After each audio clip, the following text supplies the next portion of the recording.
उपमुख्यमंत्री एकनाथ शिंदे दिल्लीच्या दौऱ्यावर। उद्या एकनाथ शिंदे दिल्लीला रवाना होणार, तर एनडीएच्या बैठकीला एकनाथ शिंदे उपस्थित राहणार।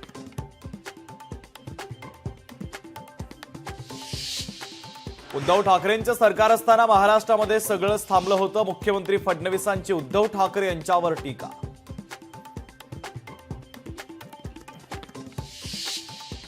राष्ट्रीयकृत बँकेतील हिंदी माणसामुळे मराठा उद्योजकांना कर्ज पुरवठा होण्यास अडचण, नरेंद्र पाटलांनी व्यक्त केली खंत।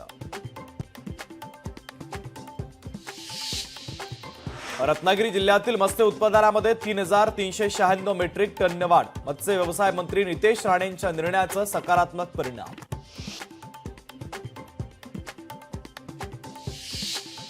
पंढरपूरमध्ये मुसळधार पावसाने रस्त्यांना नदीचं स्वरूप, पावसामुळे डाळिंब आणि केळी आंबा पिकाला फटका।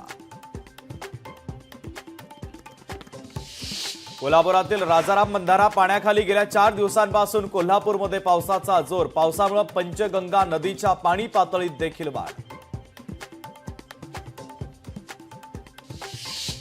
सिंधुदुर्ग जिल्ह्यातील कणकवली ते आचरा रस्ता वाहतुकीसाठी बंद, महामार्गावरील वरवडे पुलाचं काम अपूर्ण राहिल्यानं मार्ग वाहतुकीसाठी राहणार बंद।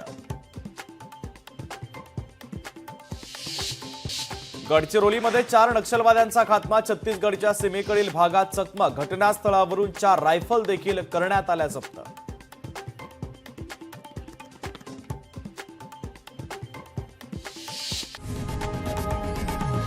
लोकशाही मराठी ऐका, पहा, जागरूक रहा।